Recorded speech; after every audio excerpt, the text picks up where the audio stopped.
بسم الله الرحمن الرحيم. لا إله في قريش إلا فيهم رحلة الشتاء والصيف فليعبدوا رب هذا البيت الذي أطعمهم من جوع وآمنهم من خوف. أهلا بكم مجددا مع الشيف أحمد. النهاردة الوصفة بتاعتنا هتبقى المكرونة النجريسكو.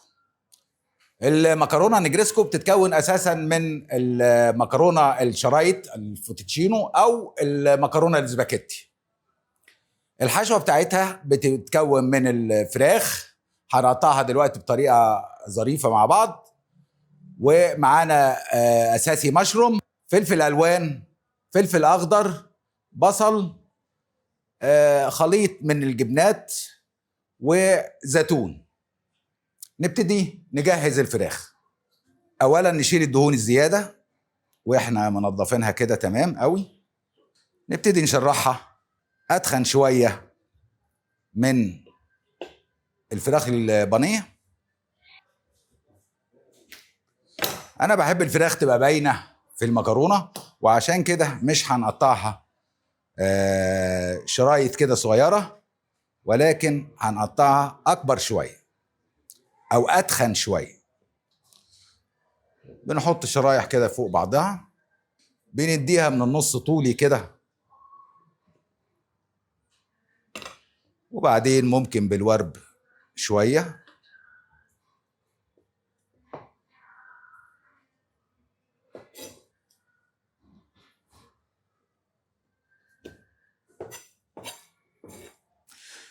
نجيب الطاسة بتاعتنا،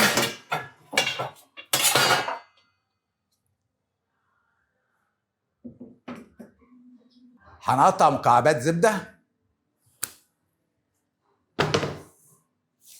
نحط الأول كده معلقة زيت،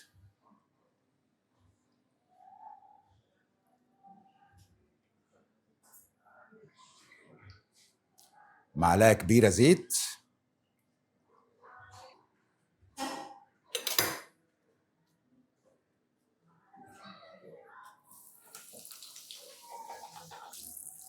كده الزبدة بقت كويسة.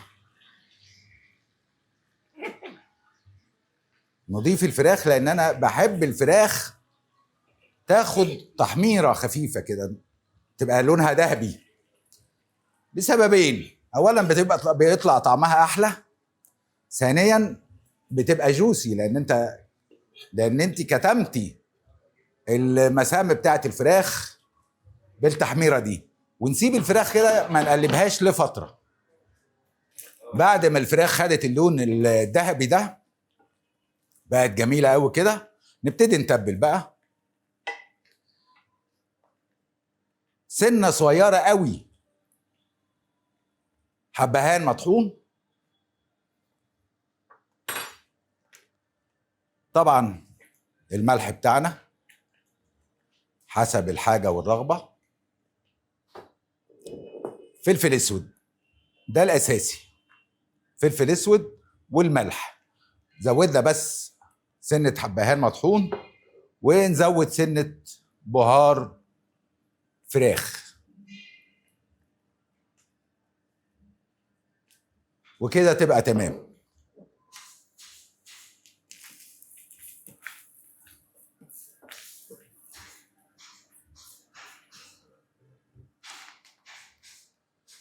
هنشيل الفراخ دي خالص من الطاسة.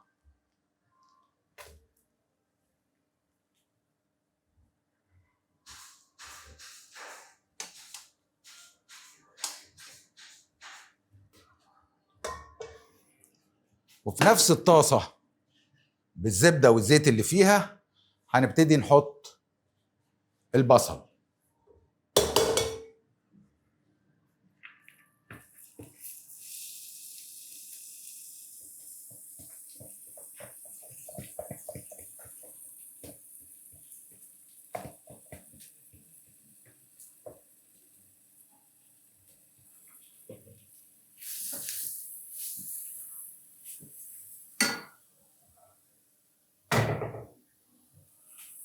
البصلة بس تدبل على خفيف كده،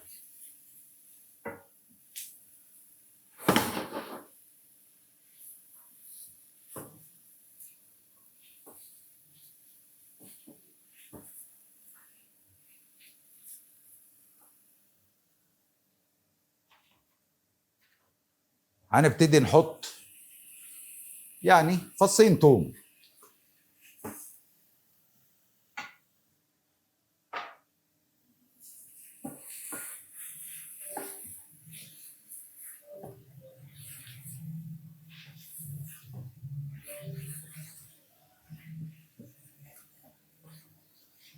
الله على الريحة وجمالها. فصين توم عملوا ريحة جامدة قوي مع البصلة.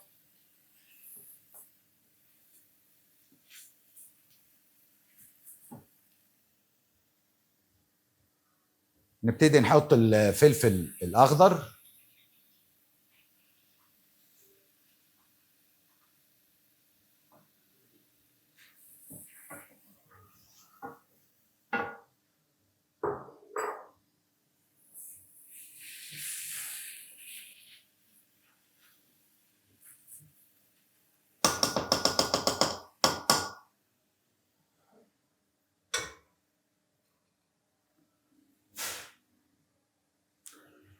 الفلفل الألوان.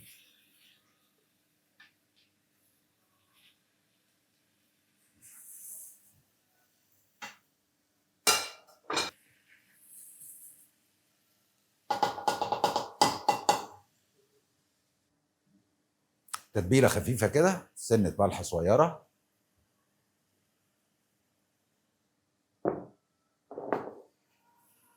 سنة فلفل اسود.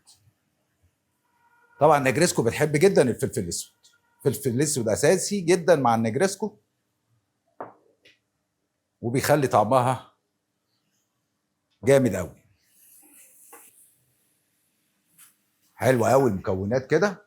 نضيف المشروم بتاعنا. كان نفسي اجيب مشروم فريش، بس للاسف بقى ما لقيتش مشروم فريش، فاضطريت اجيب مشروم معلب.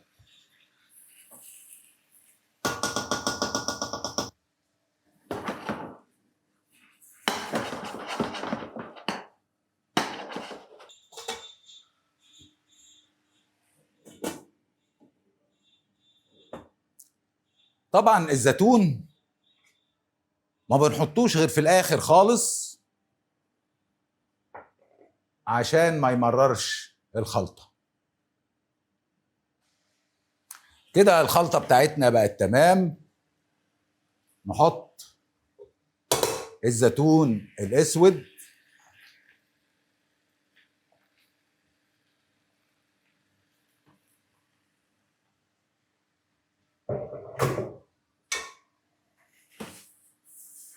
ونديها تقليبة كده صغيرة، وكده تبقى الخلطة تمام. نحطها بقى على الفراخ اللي كنا طلعناها من الأول.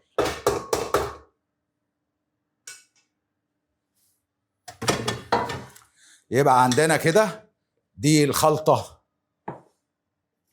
بتاعتنا، عبارة عن الفراخ والمشروم والفلفل الألوان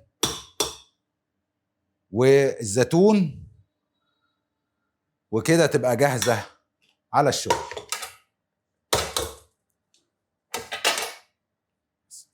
نبتدي نحط الحلة بقى بتاعت البشاميل بتاعتنا، تسخن على النار قوي.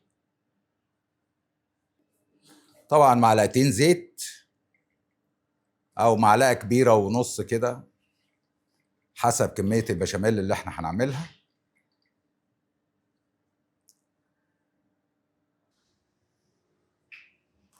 مكعبين زبدة كبار.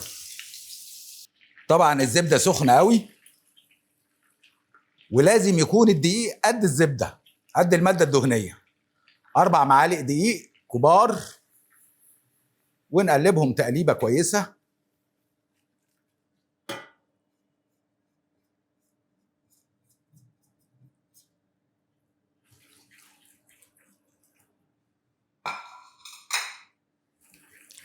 ونصبر على الدقيق دقيقتين كده ولا حاجة على بال ما يستوي، بس على طول التقليب بتاعنا شغال. التقليب بتاعنا شغال كده. دقيقه اهوت ابتدى يستوي. هحط اللبن ساقع، اللبن ساقع، وهحط اللبن واحده واحده مع التقليب المستمر طبعا.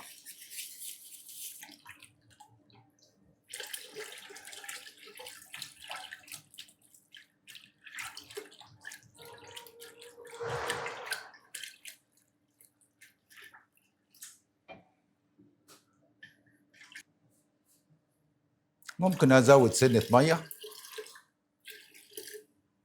صغيره،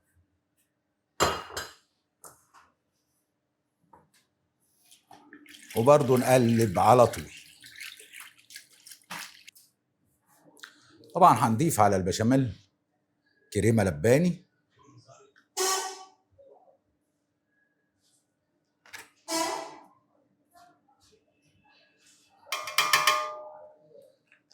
ممكن كريمه مطبخ طبعا. يا سلام لو صباع قشطه، هيخلي الطعم في حته تانية خالص. طبعا النجريسكو بيحب الكريمه قوي، فممكن نضيف كميه كبيره قوي من الكريمه.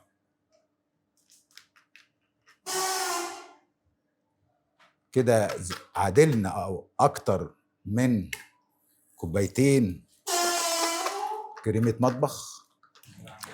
برضه البشاميل بتاع النجريسكو المفروض انه يكون خفيف، ما يكونش تقيل زي البشاميل بتاع المكرونه البشاميل. لسه شويه نبتدي نتبل البشاميل. فلفل ابيض،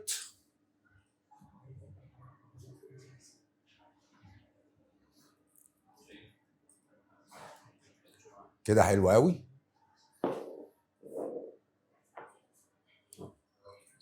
الملح بتاعنا برضو كده حلو قوي.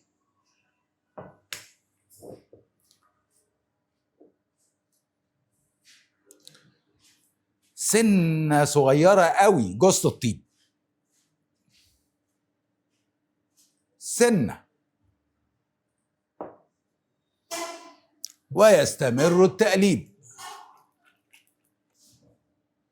يا سلام لو معلقه جبنه موتزاريلا او معلقتين،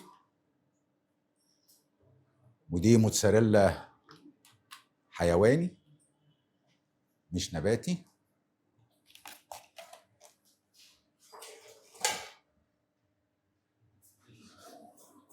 عشان تدي مطه للبشاميل.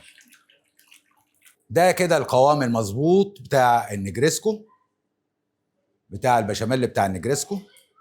حلو قوي القوام ده، مية مية فوق الوصف. نبتدي نطفي النار بتاعتنا ونشيل البشاميل من على النار، ونشيل التوابل بتاعتنا خلاص، ونبتدي الشغل بتاعنا.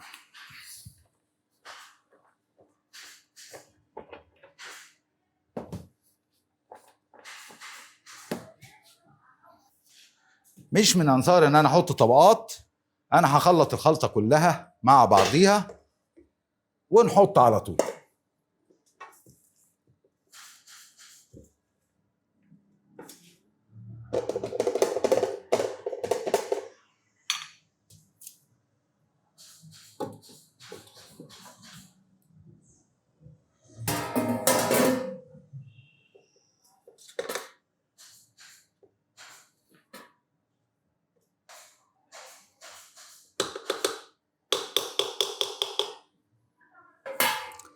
نحط نص كميه البشاميل،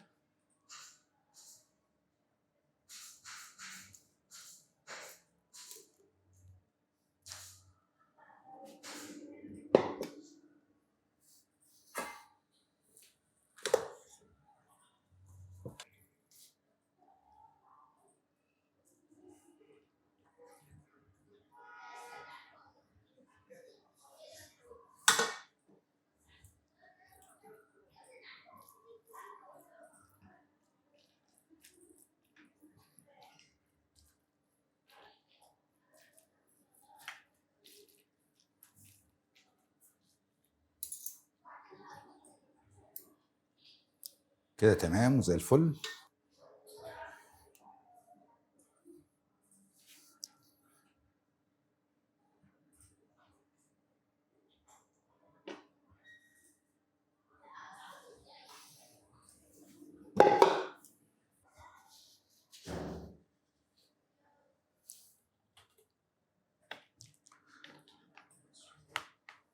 طبعا رشة موتزاريلا على الوش.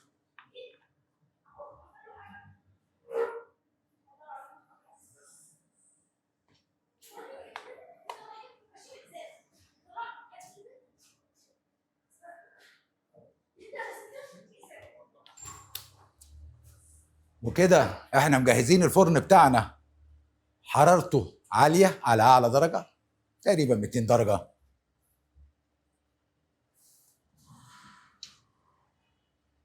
وهنحطها على حرارة فوق وتحت عادي.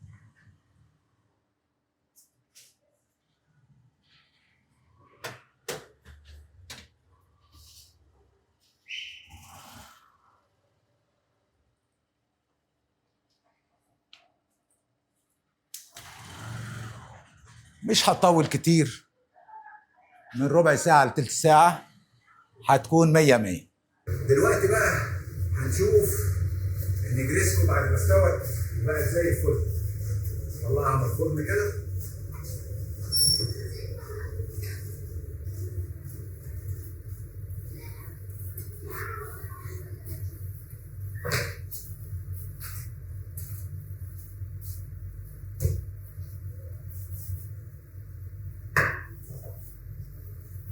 يا سيدي يا سيدي، وكده زي ما حضراتكم شايفين طبق النجريسكو خلص معانا النهارده، وقوامه زي الفل، وطبعا جوسي و10 على 10. وما تنسوش اللايك والشير والاشتراك في القناه، والسلام عليكم ورحمه الله وبركاته.